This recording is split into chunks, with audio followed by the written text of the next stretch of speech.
My name is Anthony Profetic. Went into the Marine Corps 2005 to 2015.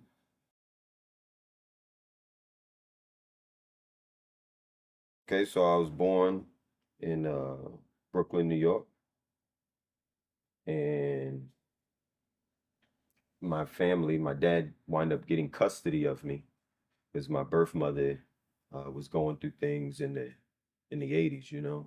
They said that's the what they call it, the crack era. I don't know if, my mother was strung out, but she wound up abandoning me in the hospital. And so I was kept from her. My dad got an invitation to the courtroom to give a DNA test. So when it was found out that I belonged to him and my mother who raised me um fought several years to get custody of me. And when they finally got custody of me, they moved me out of Brooklyn to Jersey. So I grew up in Jersey. Growing up in Jersey, my dad was very, very strict on me. You know, I got I'm number 7 out of 10. My mother too, she got on me. She was there. I grew up with my mother staying at home, raising the kids while my dad would work. You know, he was Vietnam veteran himself. And he suffered combat injuries himself also. And he was in the Marine Corps, likewise. Um, I wouldn't say that I wanted to follow his footsteps because everyone knows that I'm a rebel, and I'm considered the rebellious one, So I it just so happened that I wound up going down those footsteps. I remember not being able to make it through high school, you know. I don't know, it's just school wasn't it for me. I was more of a I just wanted to have fun. I wanted to make people smile, make people laugh. I wanted to be an inspiration. So my mind was always focused on, learning new things. And my parents would take us traveling across the country. So at a young age, I was the only kid that I knew in the neighborhood reading hieroglyphics. I was the only kid that I knew that would draw and write my name in hieroglyphics, that was created by ancient civilization. In my high school, I had this dean who was part of a sorority group, uh, Deltas, yeah, and she was always there for me, And I had an English teacher that was always there for me that would, cover up my absentees.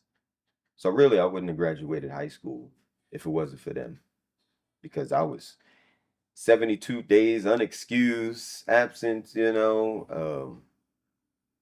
but they helped me graduate. And I got to graduate and I never forget the feeling of going home to my mother, because it's not familiar to hear about, your son graduate, you know.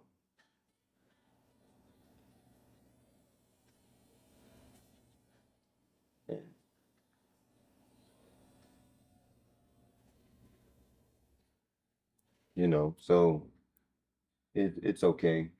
Um, because her son, my dad's son did graduate. And but I still gotta give thanks, to them. I'm always gonna do it. It's a saying that we all know about, especially us that grew up in the struggle and know the struggle life. Never forget where you came from concept. So I went home and I never forget I said, Mommy, I'm graduating, you know, and I'm also gonna walk. Hell no, you not. That's what she said. And I said, I am, because they already knew I was out running the streets. I was out, hanging, wanted to do bad things with my friends. So I remember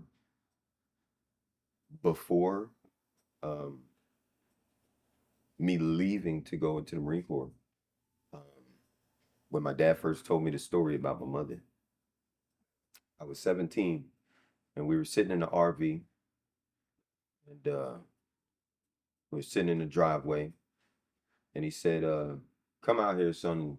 Let me talk with you." And then he says, "You see that woman in that kitchen?" And I look out the window, and I look into the kitchen window, and I'm like, "Yeah, mommy." I'm like, "Why?" He's like, "That woman right there helped me raise you. It's the most beautiful woman I've ever met in the world." Not saying that I didn't meet other beautiful women, but that one right there chose to help me raise these children. And that's why I do all that I do for her, you know? So he said, "You see that woman right there?" And I say, "Yeah, yeah, you know." He's like, "That's not your mother." I never forget, the look in his face. And I'm thinking, "You joking?" My daddy don't joke. He don't never joke. He's a hard mother sucker, you know? Vietnam, Marine, and then went to the Army, National Guard and Silver Star recipient, Purple Heart recipient, and it's like, wow. In my eyes, my dad is my general. And he don't joke. How often do you hear generals making jokes? Even in the Marine Corps. So, I remember asking, "What do you mean that's not my mother?" And he said, "She didn't give birth to you. You're from a different woman." Ever since then, when he said that, it was a spark instantly. I want to know who my mother is. I want to see who my mother is. And then he pulled out a big file, about that thick, and slapped it on the table, and then poured me a small drink, about this much. I was 17, and I was like, "Daddy on." He was like, "Go ahead, you gonna need a drink, and I'd rather have my first drink with you on this, your first drink with you on this." And "Mm, Daddy, how do you drink that stuff?" He said, "Open it up." And when I opened it up, the first page I saw was my birth certificate and my name, and then I saw the woman's name. I saw my dad's name, and then I flipped the page and I saw, "Here on this day at court so and so, courtroom so and so."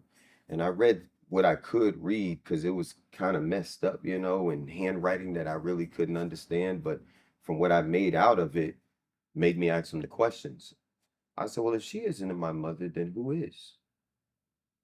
And he said, "You don't ever forget she is your mother because she raised you. You know how it is not hard. I mean, it is not easy to find a woman that would help a man, especially raising children that didn't come from her. And that woman is a great woman." But when he shared with me that story, right then and there, that spark lit. I wanted to know who my mother is. And he said, "Well, as you see in these documents, it says the judge made it that she cannot find you. She cannot know where you are. I didn't want that to happen to you." And I didn't understand at that moment, but I do remember feeling a little, that's kind of messed up, you know? What happened was is when I got the birth certificate, I did a people search and I could not find it for nothing. And then it pops up all these things. You gotta pay, you gotta pay, you gotta pay. I believe this was like 1998, 1999. I didn't tell my dad what I was doing because I was doing this behind his back. And I didn't tell my mother because, how would my mother feel about me talking about another woman? And I remember leaving the house. My girlfriend at the time picked me up and we went to the library and I told her what I was doing. I told her the story my dad just laid on me, a couple of weeks ago. And we're at the library doing a people search. And probably into about at least 4 to 6 hours of looking. I couldn't do it, and I went to this librarian who was sitting at the front desk, and I shared with her my story. I wasn't ashamed. I was a little afraid, because up in the city, everybody got jokes. So I'm like, this librarian, the librarian gonna crack jokes on you. If the librarian crack jokes on you, you're done for. you know. So she was like, "No problem, I'll help you out. I see what I can do." boop, boop, boop, boop, boop. She doing what she doing. She scrolling, do, do, do, do, do. And she prints up a list. And that list had about 10 of the same names within the vicinity. And I was like, thank you very much. And it had the numbers, the address, and I called up every number. And I left messages on every phone. And I never forget it. I was in my bedroom now. And I got to the last number and I said, let me try it again. I called it again. And I left a message and I fell asleep thinking, you know, I'm never going to find my mother. I'm never going to find her now. You know, my phone goes off. I answer my phone, hello. And it's a lady on the other end saying, hello, yes, you called me. You said um, you know, that you wanted to talk to me on something very important. Well, I don't want to talk to you without my lawyer. I need to know what's this in reference to. And I said, you know, at that time, you know, you don't have enough vocabulary and, you know, and vernacular. So I'm like, yes, I was just calling, you know, just to ask, you know, how many kids do you have and where are they? And she's like, why you want to know about my life? You know, I'm not talking to you unless I know who are you. This could be one of those scamming calls. And I was like, no, ma'am, it's not a scam. I just want to know, you know, is your name such and such? You know? She said, yeah, my name is such and such. It's Denise, you know. And she said, yes, my name is Denise. And I said, but here it says your last name is this. How come on here you're saying that is she? Because I got married. My heart started racing. I might be talking to her. And she's like, I'm gonna get off this phone now. Don't call my phone no more. And I was like, no, miss, I have one more question, please, if you will. You know, and I said, what are your son's name? And there was an awkward silence on the phone for at least about a good 5 minutes on that phone. Never forget it. I know who you are, Anthony. And I dropped, the phone fell and I dropped. And I tell you what, I started tearing up like, oh my gosh, my daddy wasn't lying. This is real. And you know, um, the feeling I felt, you know, because all I was thinking was, is she dead? Did she die of drugs? Maybe someone in the neighborhood sold my mother drugs.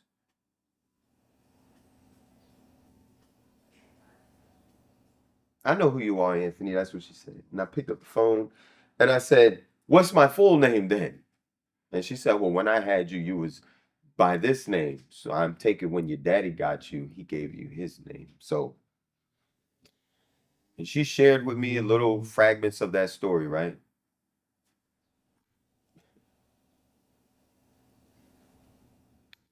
And we had a little moment on the phone, about an hour and a half. My first time talking to my birth mother. And I just remember hanging up my phone, running to my dad, Daddy. I talked with her. And then he just put the TV on mute. He knew what I was talking about. And he said, well, what do you think and how do you feel? And he knew because the first thing that came out of my mouth, I said, I want to meet her. And he said, well, when do you propose we do that? And I said, no, not we, me. And he said, well, when you gonna go? Can you give me some gas money? He's like, look, son, you just can't jump on the road and just go. You got to prepare yourself. And, you know, of course, being rebellious, no, no, no, I don't understand that. You know, he said, just go sleep on it. See if she call you back, how, you know, how often y'all talk more. So I went back, you know, to the bedroom. Was kind of upset, but man, I get, wow.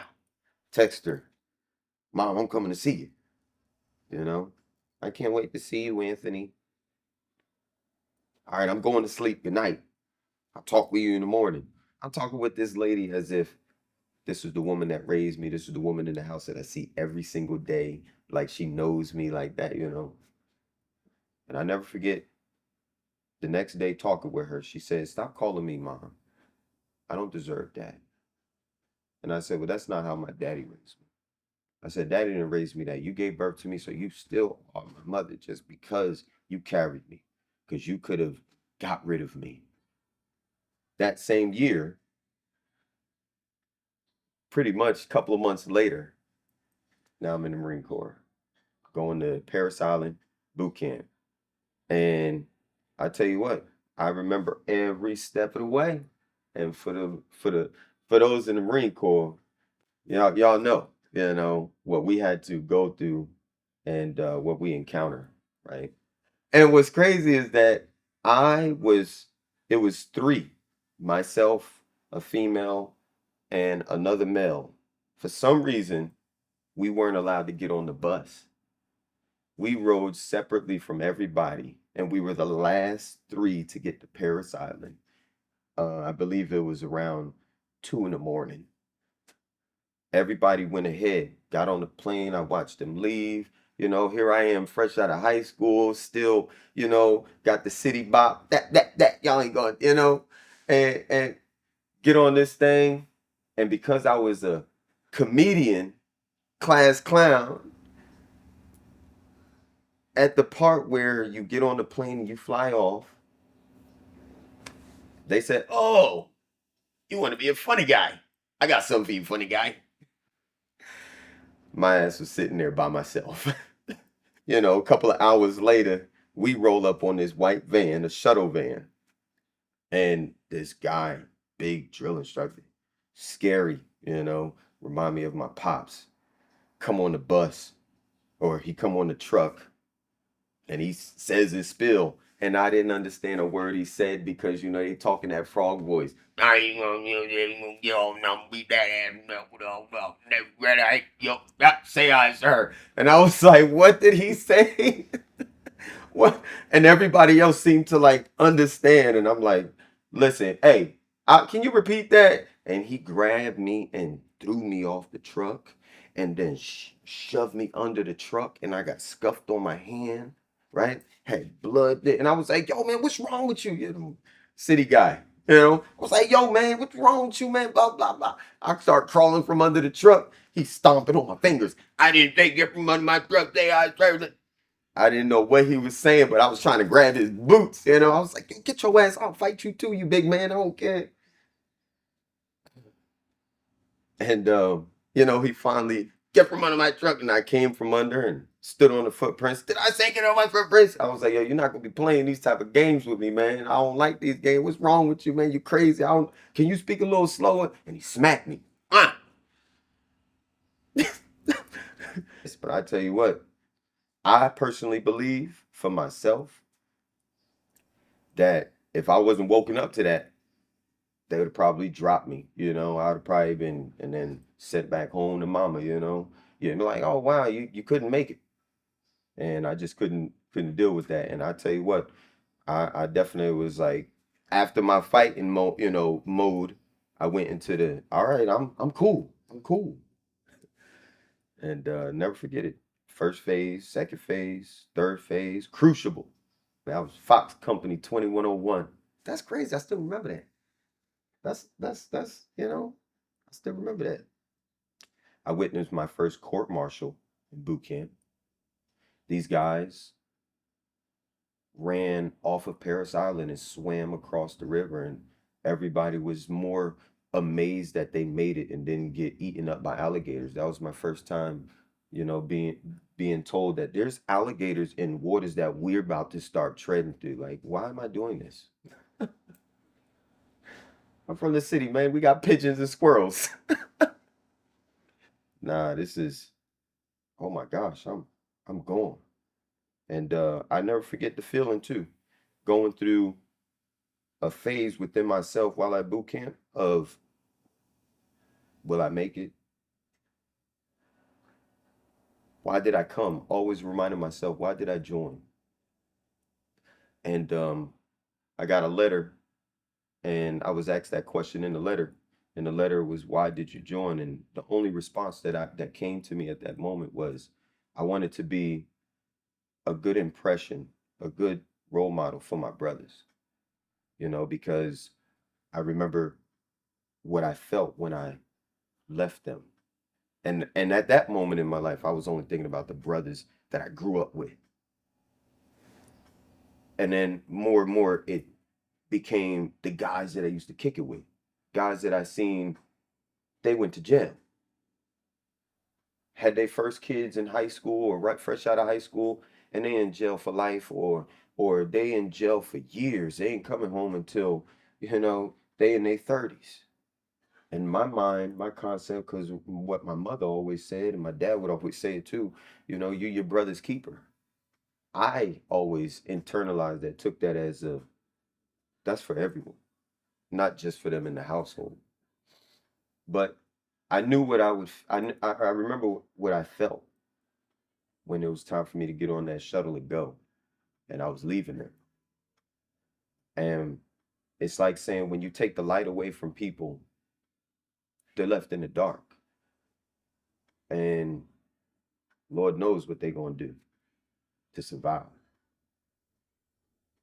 Found out while I'm going, some brothers is dead, some brothers is in jail, some brothers joined a gang, some brothers lost their jobs and lost they baby mom, and they don't know where to go, so they adapted to doing drugs, liquor.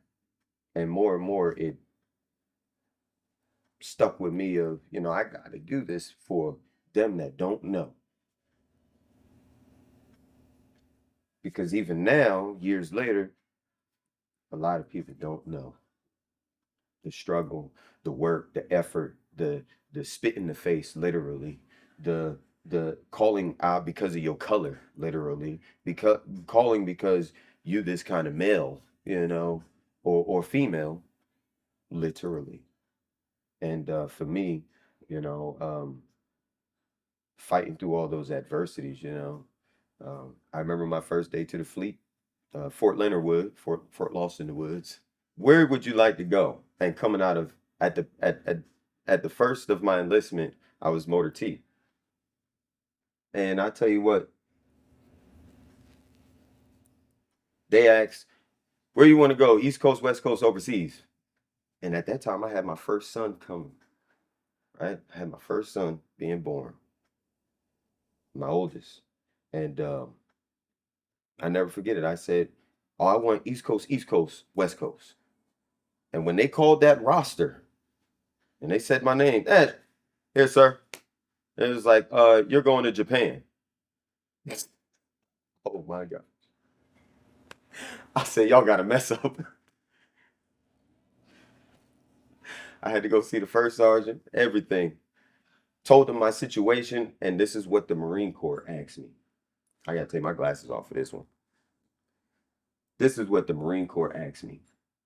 This is what they say. They say, are you married to that woman? And I said, no, but that's my woman. She having my first son. That's my first boy. You go where the Marine Corps sends you. No choice. No ifs, ands, or buts. I cried my tears and I went. Then I was at Camp Fuji, Japan. The military becomes like a family away from your family. And you find people that can relate. They can relate to long hours, no sleep. They can relate to got to put the work in. They can relate to, yeah, I'm from a low income family. They can relate to, well, I'm from a rich and well known family. But the one thing we have in common is that we got to put that work in. We got to work hard. We got to study. We got to look after our own. And I met a lot of good, good people, male and female, while I was in, you know, um, which we became very close relatives. And I would share with them my story. And a lot of guys would notice me writing poetry, and I would always share, well, this is just my outlet. And I never forget one day an instructor came up to me and said, oh, you like to write in class. Get in front of everybody and read that. Oh, you know how embarrassed and how ashamed and afraid I was? I said, "Oh my goodness." But you know what? I did it because one, he was all in my ass, but I did it. And I got in front of everybody and I said this poem. I remember it too. Can I say it? I remember it. And the poem went like, I was on stage and the poem went like, well, not stage, but he told me to get up and stand in front of everybody. Get up and stand in front of everybody, and I stood in front of everybody. I'm telling you, it's the first time I got to speak in front of hundreds of people. At least that's what I thought it was. And the poem went like, the way I see it. If only my body, arms, and legs wouldn't get query, weak and numb, pulling fire alarms, screaming terrorist threats when it's time to run. I'd rather get some one time than to be dumb for a lifetime. Living life by hopes and dreams, it seems people don't know what to do when they get something new. Life gotta be hard because when you fight one, they all come after you. Handling life like it's a remote, doing the things you see in a TV show. TV show, some tend to live their life in black and white. And people dying instead of drugs, but it's in a fight. And people don't know a single hit can kill. And people dying over a sour deal. And the gangsters around here ain't none of them for real. Why suicide when you can rest? Kids growing up can't wait till they leave their parents' nest. People stressing over stress and breaking out in the face. Why can't we all stop fighting the same race? Nobody wanting to be with a person face looking like from outer space, but looks I see always under good look is a deceit. Because the presidents and governments is only for the money. Because when war breaks out, they all act funny. I don't know about you, but somebody got to fight so you could stay alive. And that's just the way I see it. And then the whole crowd went. Ever since then, I wasn't afraid to do poetry on site, on the snap. I became better at freestyling and doing, poetry, from the things that I've seen, from the things that I've witnessed, to share not just my story, but my brother's story. Because once again, there's a lot of people that they never made it past high school. And we used to ride bikes together. There's a lot of people that never made it out of boot camp. And we used to scream and shout together. There's a lot of people that never came home from war, from a jail cell. And we used to, at the least, see each other. Now, I do believe they're in a better place, but they never was given the opportunity to come back to share their stories. So part of what I became doing during the Marine Corps and after the Marine Corps, um, I made the decision, the choice to be that voice for those that don't have a voice, for those that lost their voice, for those that have a voice but they became afraid to share because of what they may be looked at, how they go and get treated in the school or the neighborhood, or how their parents may view them. So I became that. And even still, I ain't gonna lie, I get shy and afraid. Everybody knew that I was gone and I was in Japan. My first 6 months there was the hard 6 months. My first, well, 3 months, but really 6 months. It was very hard. You're away from your family, you out of country. If you're lucky, you ain't on duty, constant duty, because all the new booty, you on duty. And while I was in Japan,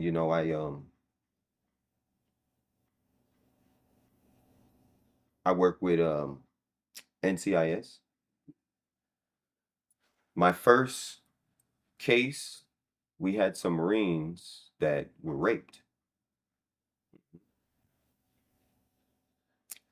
And that was my first introduction of, that not every Marine is was about, the love, the build up, the care, the respect, the camaraderie, the brotherhood, sisterhood, you know, of coming together, working as a team because you on this little island, everybody's away from home. And you go through moments where, oh my gosh, I can't believe he did that. I can't believe she did that. It wakes you up to we are human. And there is something that's in all of us that we have to control, you know. We have to fight through.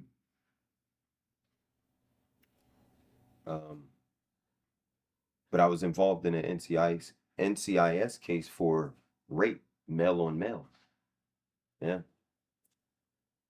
Um, and it hurt because the same male was my same sergeant at the time. And the same guy that I was looking up to because he was training and giving you know, the Marine Corps knowledge that was needed to get promoted to the next rank and to do the job efficiently. And it's like one of those dark secrets that everyone has. And he was part of that case. And then when it was my time to leave Camp Fuji, I came here where I'm at, in Jacksonville, North Carolina. And I used to kick it with some of the guys at 3-4 India Company. One of my best friends that joined the Marine Corps with me out of New Jersey, with me, he was with uh 3-4 India Company. From there, I wind up getting sent to 29 Palms, California, as a coyote instructor, and I wind up getting my name for overseeing as a wash rack NCO, as a staff NCO billet, and I oversaw $1 billion of equipment to be turned in from training, oversaw every single piece of equipment accountable. I was there for about a year and 8 months before I wound up coming back to Camp Lejeune.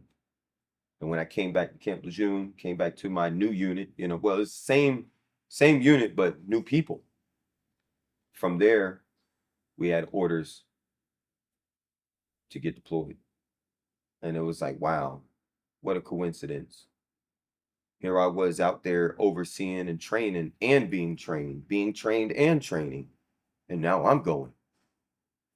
And just the sound of it put that fear in you. Put that, let me call my mom. Let me call my dad. Let me call my brothers. Let me call my sisters. Because we're going to go at any time. And there's something inside of every single one that wants to go. But you don't want to experience what you know is likely to happen. I wanted to go because it was part of my idea, my thought, my belief of I want to be my brother's protector. I want to be my brother's guide. I want to come back with information for my brothers to teach them something. But I didn't know that I would experience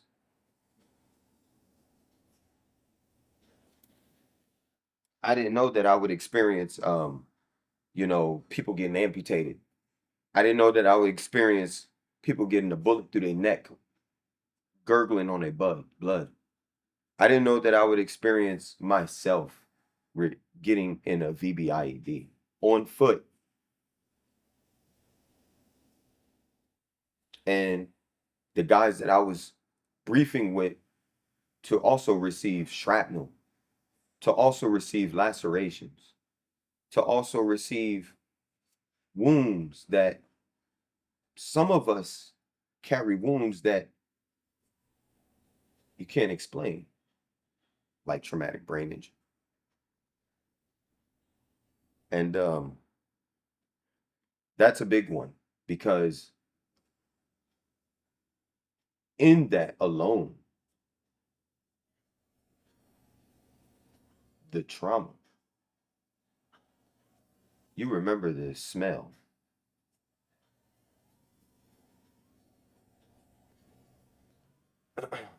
You could be hanging out with your family, and the way the wind blew brought back a scent.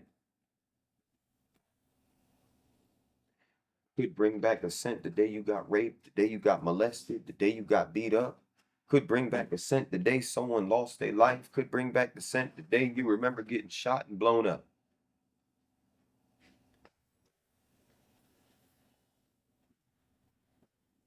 Or even just witnessing others getting shot and blown up. And yeah, yeah,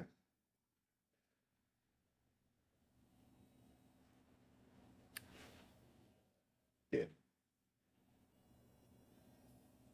I remember some events where we were in Bastion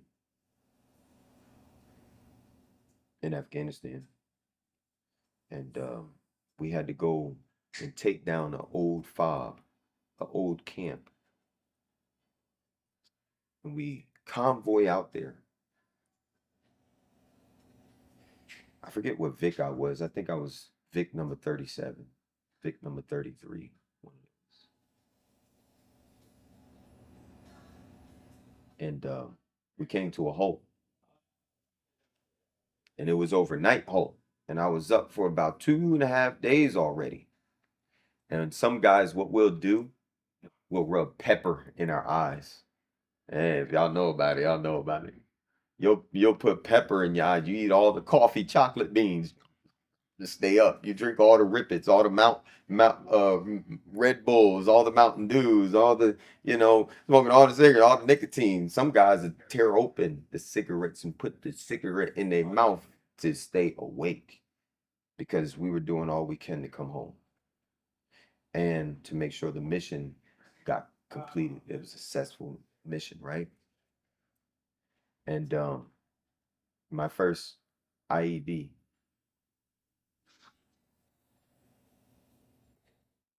my first IED I witnessed.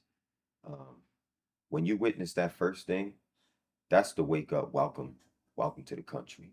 Welcome to this. Welcome to what's about to happen.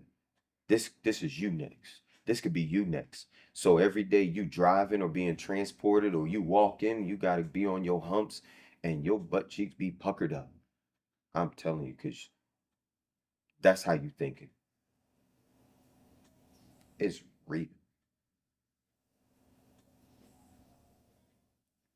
You don't want it to be, but it is. And in that, you drive every dang on day and you see your guy, boom, see a MRAB get tossed about 15 feet in the air, come crashing down an armored truck, and you know your buddies is in there. And you go there to see what's going on, if everyone's okay, and it's a mess in there. Some people may have broken jaws, broken bones, unconscious, but it's a mess. Can you imagine seeing that at 19 years old, 18 years old, 20 years old? You're supposed to be working at some like McDonald's or something, you know?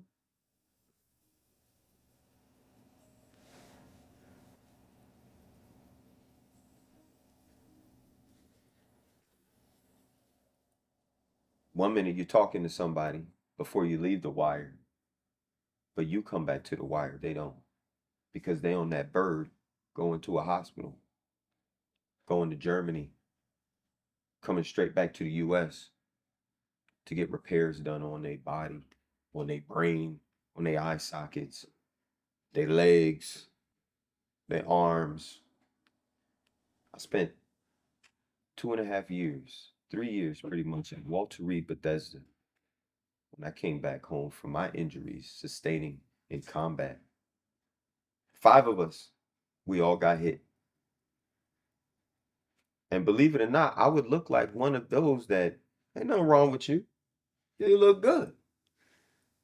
It's that internal wound that people like myself with traumatic brain injury, with nerve damage, with, impacts to the lower spine and hip, but that's covered in pants. If anything, I just walk with a little bop, right? I got wounded. Um, in the military, they call it your survive date, right? I believe that's what it is. I got wounded September 10th, 2010. September 12th, I was in Kabul hospital being treated for shrapnel that went into my eye, my right eye, that is, being treated for my bulging disc from my back from the IED explosion. I remember being sent back to my unit because they assumed that, I would heal and cover up, right? Or I would heal in no time. So I'm sent back to my unit while we're still in action. Yeah. And when I got a chance to be on a satellite phone to tell my dad what's going on, he said, no, they should have brought you home, bring you home, back to the US. They didn't call my dad. The Marine Corps didn't call my parents to let them know what happened. They didn't say nothing. My dad didn't know about it after the explosion. He didn't know nothing for the first 72 hours that his son, was laid up in the hospital. So my dad started a um, congressional act against the Marine Corps for them not notifying him. When they used to talk about mothers of America, I was like, Daddy, no, I got this. I could do this. And he was like, son, you're not even all there. I can hear it. I know this. I've been down that road. And it's a good thing I wrote a special power of attorney and, all that stuff for my dad before deployment, because without that, it wouldn't have been to speak on my behalf or none of that. Because truth be told, when you suffer a concussion bad enough, I had a grade 3 concussion.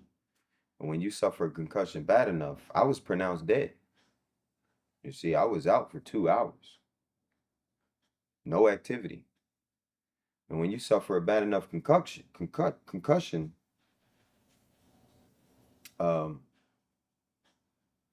you do start forget, you know. Um, so when I woke up from that, I remember I was, where am I at?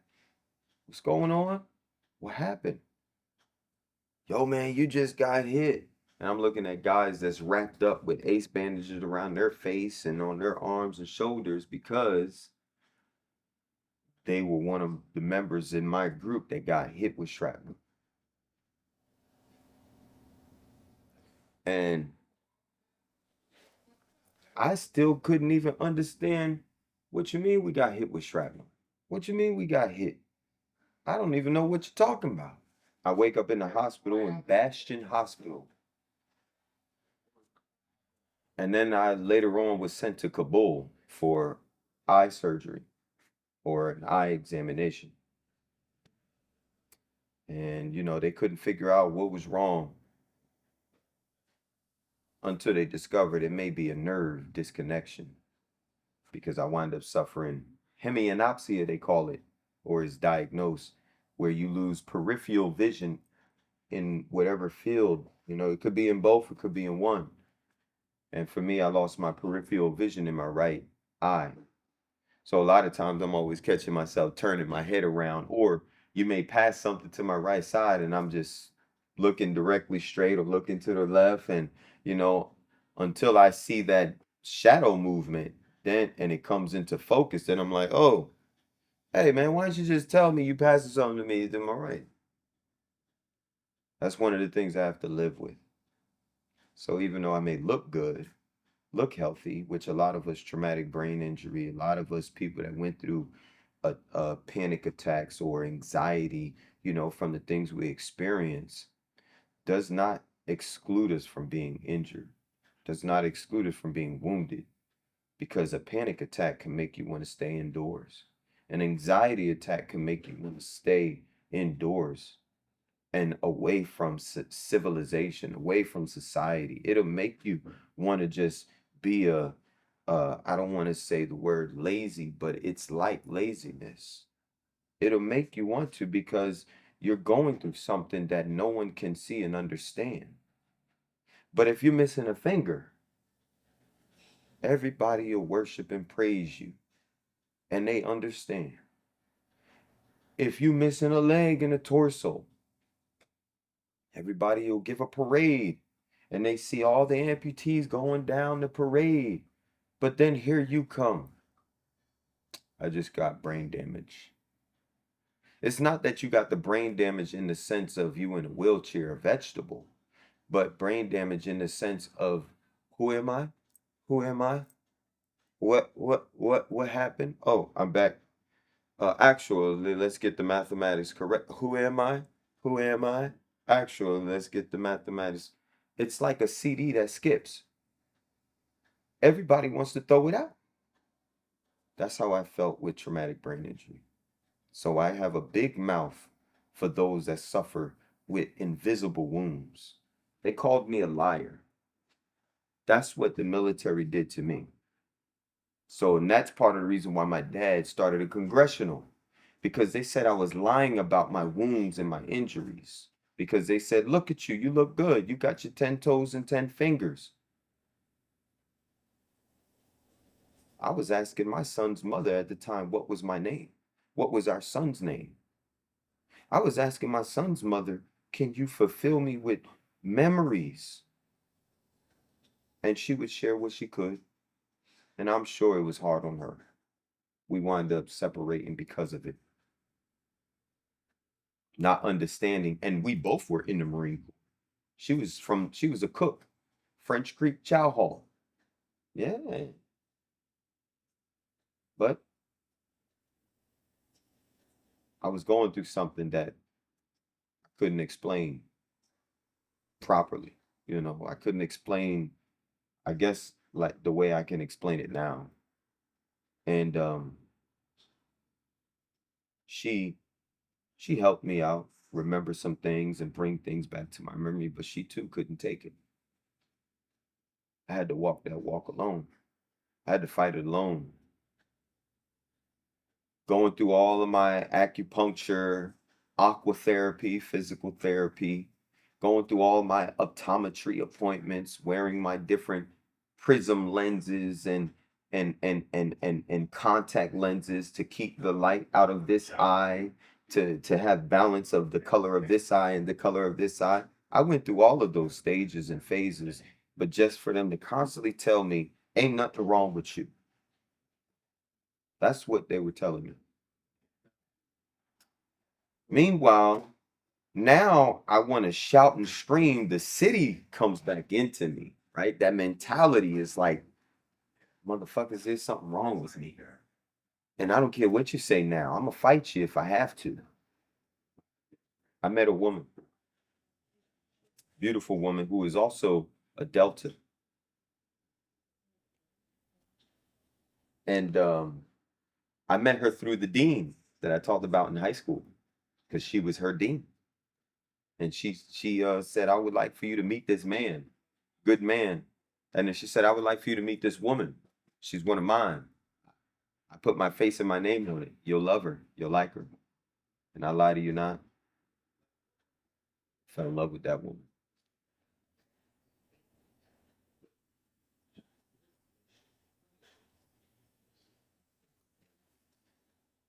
And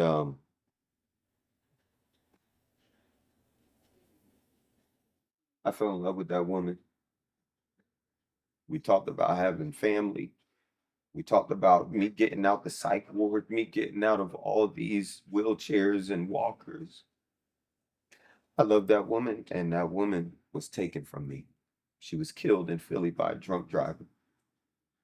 She was 7 months pregnant. Can you imagine how I felt? I wanted to commit suicide before her. And just to meet her and that happened to me, I really put the gun to my head this time.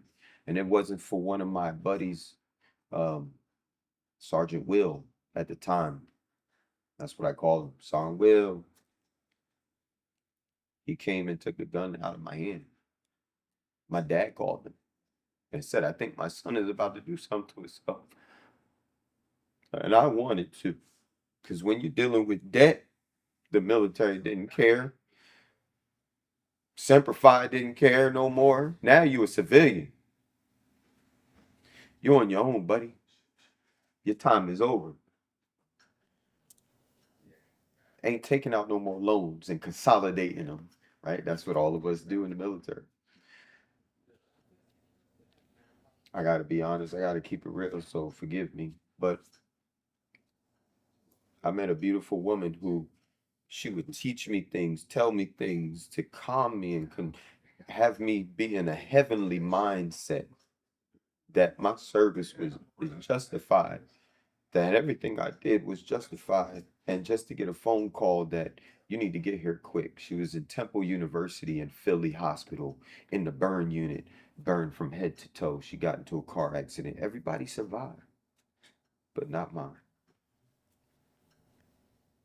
And she was burned alive in the car, and they couldn't get her out. When I met the state trooper that tried to bust the window and pull her out, his hands was covered in third degree. And all I could do was just thank him because I would have done the same thing, try to get her out. Now she's taken from me.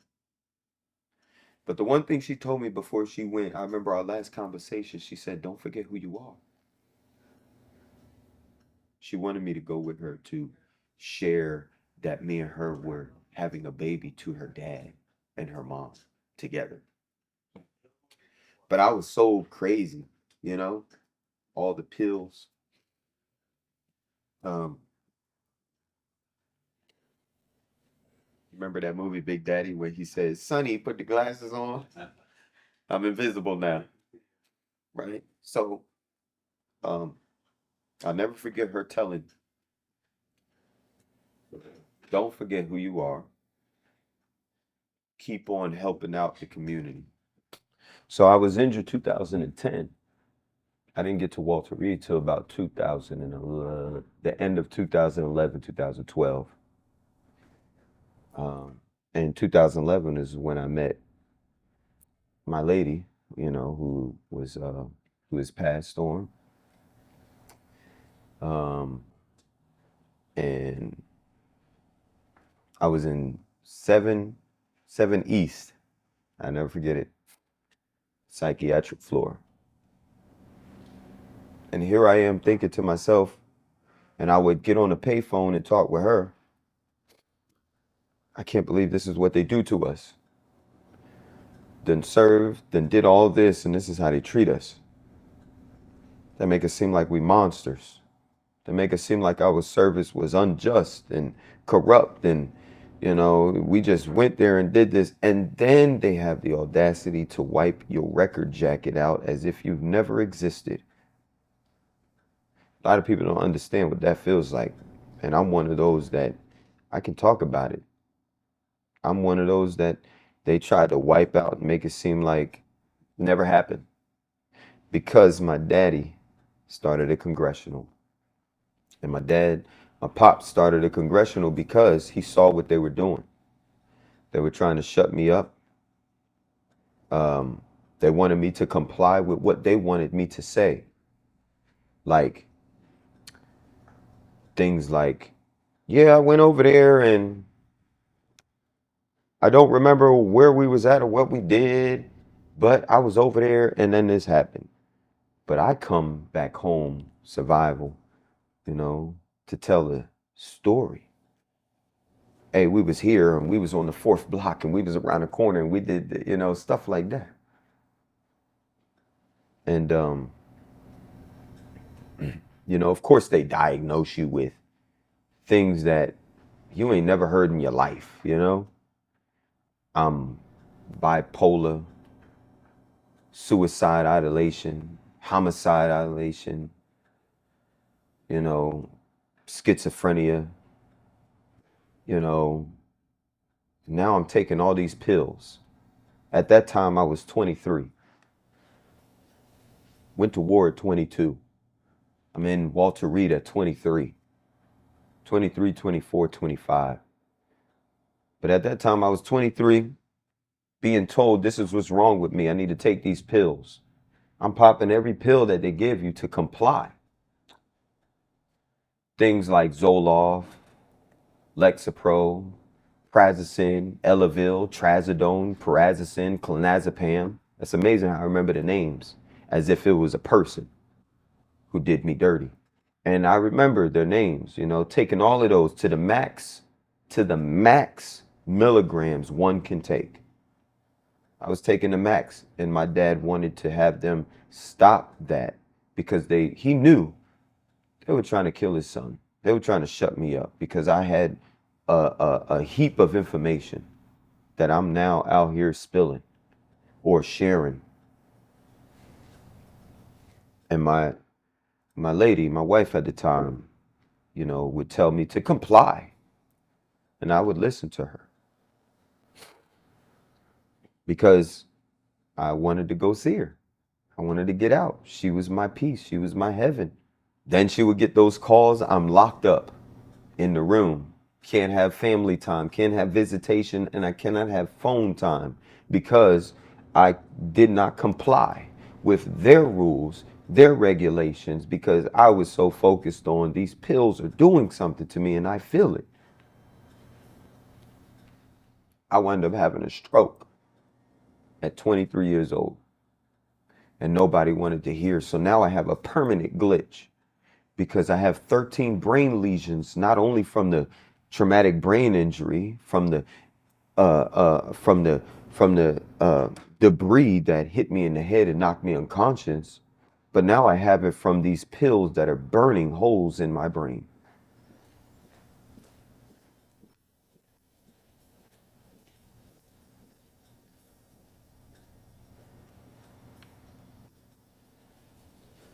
And I felt like she was the only one that loved me and cared.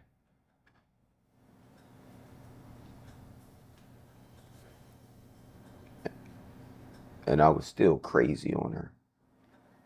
People don't understand. Especially, it takes a strong woman to deal with a Marine. I mean, not to, just towards the Marine Corps, because I know I have some soldier buddies. I have some Navy buddies. It takes a strong woman to be with a man, even from the streets, to deal with you, to build with you, to grow with you, to understand and cope with you, because you're going through something that the masses won't really understand. And but I got a phone call one day, and they wound up putting me at Quantico. They took me out of Walter Reed for a little while and put me in Quantico Station with Base Motors. And I was under heavy investigation because they didn't believe my injuries. They didn't believe I was there. They wiped out records, all that stuff. But here I am wearing the medals, right? On TV, in front of everybody. But I didn't do nothing. They didn't let me go see her because she wasn't my wife on paper. But my tradition and my belief is she was my wife. I went AWOL, meaning UA, unauthorized absence. And I drove to Philly to go spend time with her. I stayed with her for a whole month. And I didn't care what they did to me then. I stayed by that woman's side and her family in the burn unit in the hospital. When I first saw her, I wouldn't have recognized that was her. She was burned from head literally to ankles to toes. All I can really touch and kiss was her toes. And that's what I did. I kissed her toes. Got to put on a whole suit to go see her because she's in the burn unit. Any dust and particles you drop off can get on her skin while she's healing. And the government, the military, should I say, didn't care about that. They didn't care about that. So I I went AWOL. I went, and my daddy made sure in the congressional that he started, y'all don't mess with his son because he's going through something, and if he kills himself because of what y'all are doing, that's on y'all. And he would have made sure that he come after y'all and reveal what y'all do, that y'all don't reveal what y'all do, because we're just another number, unfortunately. And all I could think about is, man, this seemed like it happened so fast. I graduated high school, graduated boot camp, went to war, and my wife died.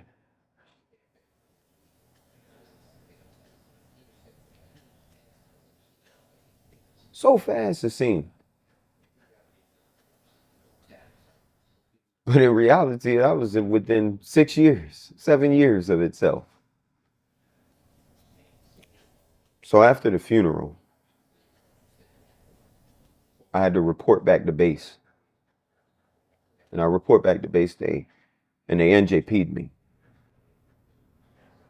So it's like, what else can you do to me? Supposed to pick up staff, supposed to pick up, what else can you do to me? Now I'm back in the psych ward. And now I got a buddy of mine, Sergeant Will, telling me to hold on, man. I know what you're going through. Don't hurt yourself. Don't take yourself out. It's very rare that you meet somebody that don't want you to hurt yourself because they've been down the road too. And they strongly believe that whatever they have, if you will take this, it will help you. And he went through some similarities himself before I ever knew the man.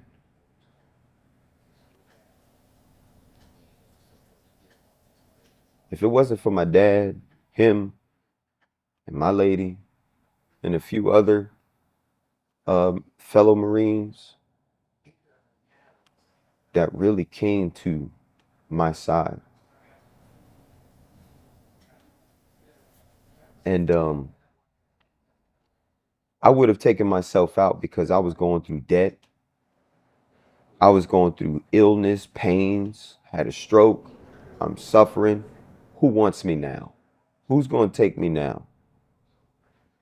Who's going to give me a job now? I'm here in the world and now I'm really messed up. Just when you thought you were messed up from the streets, it's like, no, I'm really messed up.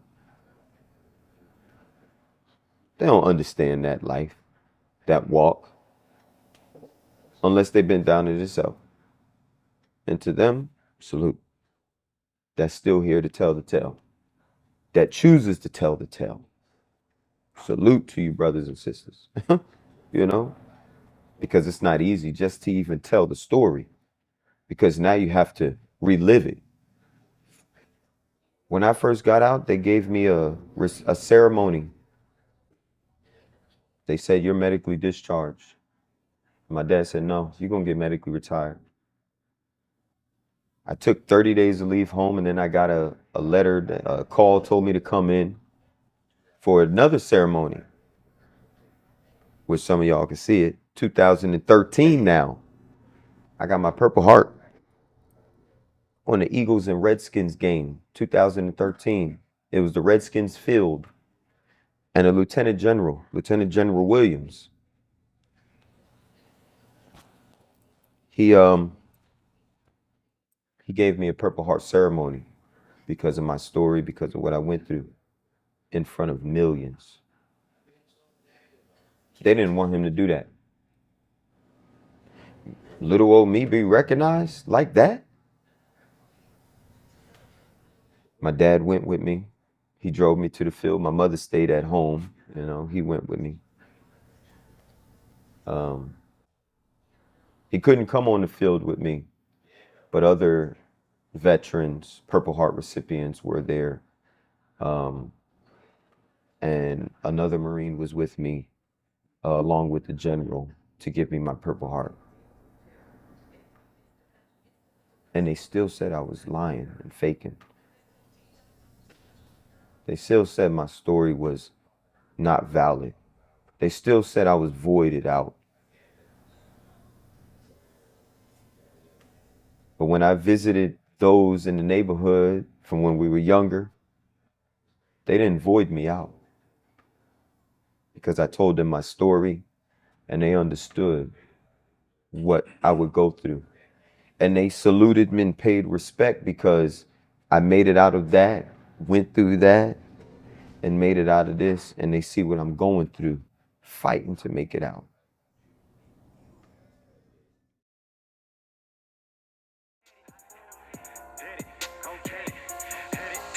To the top, never going broke. I've been that way before, down to my last. My dreams was all I had. Never see me fool, my circle small. Not too many friends, you will not fit in, cause where I'm from, only had two options, it was sink or swim. Guess what I chose? Stayed in my own lane. I would never change, it's not too many on my level. So they put me in a game, felt the struggle, dodging the pain. Hungry, walking through rain, too much hustle, not enough gain. Everybody wanna be gang, yeah. So you gotta learn, just wait your turn, and you might just be up next. Counting 50s like a text, knowing I'm just like a threat. Want a house around my neck, feel the pressure, but I don't sweat. Laid on the floor, now